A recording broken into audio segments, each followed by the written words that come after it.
The Newsday continues here on One News Now. I'm Gerard de la Peña.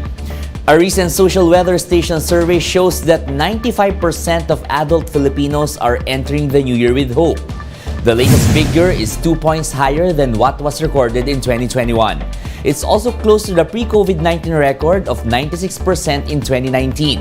The survey also revealed that most Filipinos want to change themselves for the better in 2023, with 74% aiming for self-improvement.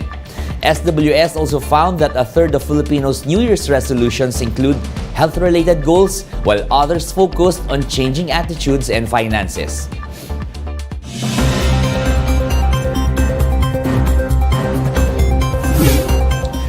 From wars to the death of a monarch, the world has seen it all. Here's a roundup of major events that shaped the world in 2022. The year began with the world still recovering from the COVID-19 pandemic, but economies plunged deeper in February after Russia invaded Ukraine. The ongoing war triggered a mass exodus of Ukrainians and several sanctions on Russia by the West. Shortly after, Sri Lanka found itself embroiled in a massive protest as activists breached the country's presidential palace. A new Sri Lankan president has since been elected in July. Meanwhile, Chinese President Xi Jinping was re-elected for an unprecedented third term, making him the first Communist Party ruler after Mao Zedong to do so. Xi then proceeded to reshuffle top politicians, getting rid of the old guard.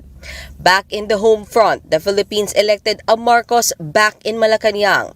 Ferdinand Bongbong Marcos Jr. won the May elections by a record 31 million majority votes. From new presidents to deaths of world leaders, in July, former Japanese Prime Minister Shinzo Abe was shot dead while attending an election campaign. Over in the UK, Britain's Queen Elizabeth II died at the age of 96. She was the kingdom's longest ruling monarch, sitting on the throne for 70 years. Of course, it wouldn't be a complete year without geopolitical tensions. In August, former U.S. House Speaker and known China critic Nancy Pelosi went to visit Taiwan, angering China in the process. Pelosi is the highest-level American official to visit the island in recent years. Apart from tense global developments, China is also facing a resurgence in COVID-19 cases. The country abruptly ended its zero-COVID policy in a bid to appease its citizens. But as China reports more and more infections, the country is also being suspected of underreporting its COVID deaths. For now, the World Health Organization is hoping that 2023 may finally be the year to declare COVID-19 over. But until then, the people of the world will have to go on living with a virus that has disrupted life as we know it. For News 5, Mean Los Baños, we are One News. We'll be back with more stories after the break. Keep it here on One News.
You're still watching One News Now. I'm Gerard de la Peña.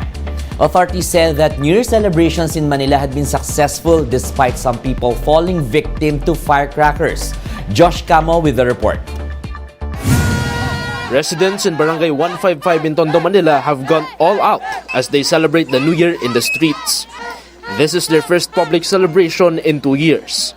Streets are occupied by adults and children having fun.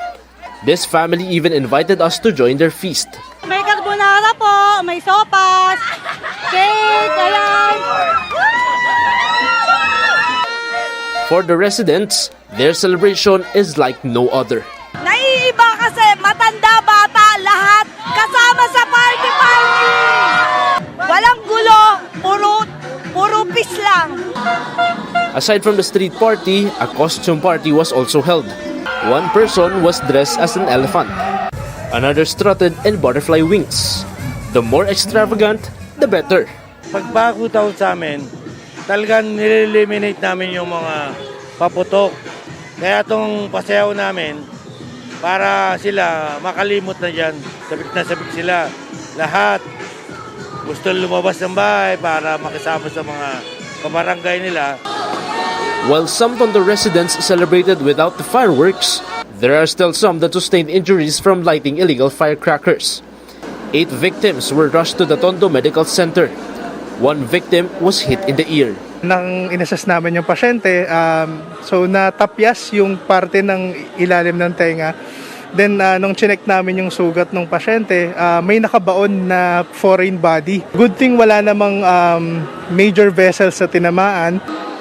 The hospital is on full alert until January 6 to attend to additional fireworks-related injuries. Nag-expect din kami na maraming darating na mga pasyente, hindi lang yung mga naputukan, kundi yung mga galing sa inuman, mga vehicular accident. Despite the injuries recorded, the Manila Police says New Year celebrations were generally peaceful and successful. They will remain on heightened alert until the end of the month, in preparation for upcoming festivities in Manila. For News 5, Josh Camo, We Are One News. Let's now take a quick look at today's other top stories. Pope Emeritus Benedict XVI has passed away on New Year's Eve, a decade after he resigned due to health reasons.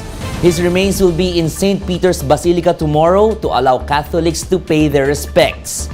The late Pope will be buried alongside his predecessors in the grottos beneath the Basilica. 2023 will be a busy year for COMELEC as they begin preparations for the 2025 midterm elections. The poll body will also organize a special election in Cavite and push through with the barangay and SK elections in October. And the Health Department has ordered heightened surveillance of travelers from China, which had been seeing a surge in COVID-19 infections. Port officials are also being urged to prepare in case testing requirements will be reimposed for inbound travelers from high-risk countries. And those are the top stories of the hour. Join us later at 12 noon as we continue to monitor the day's biggest stories. You can also catch One News on the Signal Play app. Register for a free account now at www.signalplay.com and stream One News live anytime, anywhere. I'm Gerard de la Peña. We are One News.